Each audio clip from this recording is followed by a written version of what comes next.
history question. Wow. Nolan Ryan, there's a documentary about Nolan Ryan coming out. Yeah. And I don't know if you even knew about that, but I have not. for all the accomplishments Nolan's had, what do you think impressed him most about all his accomplishments? And then I got another one. The most, I would say the number of years that he pitched. That's exactly what he said. That would be, to me, that's insane. I could even run by the time I was 26.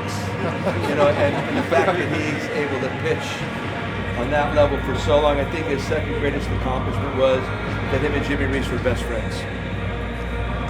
When you look at what he does, I mean, and put it in perspective, I mean, I know the game's different today than it was then, but trying to put those numbers into perspective, what he did. I mean, the numbers, the strikeouts, the walks, the hit no hitters.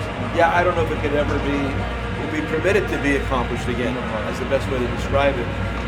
Guys like that, when they came up, it was normally a four-man rotation, then sometimes a five. They pitched on less rest and threw more pitches.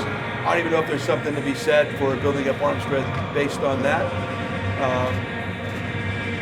And he was throwing his 100 miles an hour and hung in there pretty well regarding injury at the same time.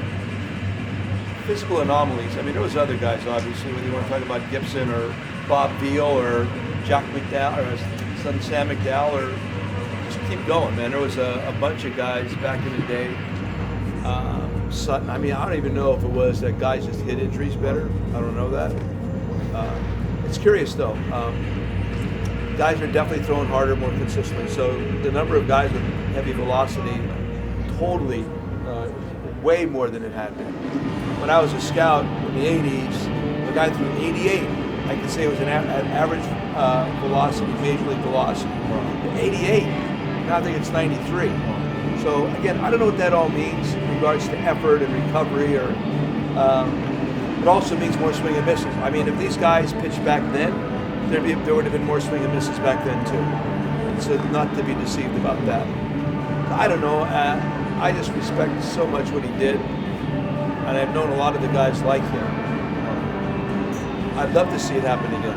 I would love. I mean, from sitting in here, you get guys going 6 and 7 innings nightly. The bullpen management becomes a lot easier. Like last night's game, for instance, and even the night before.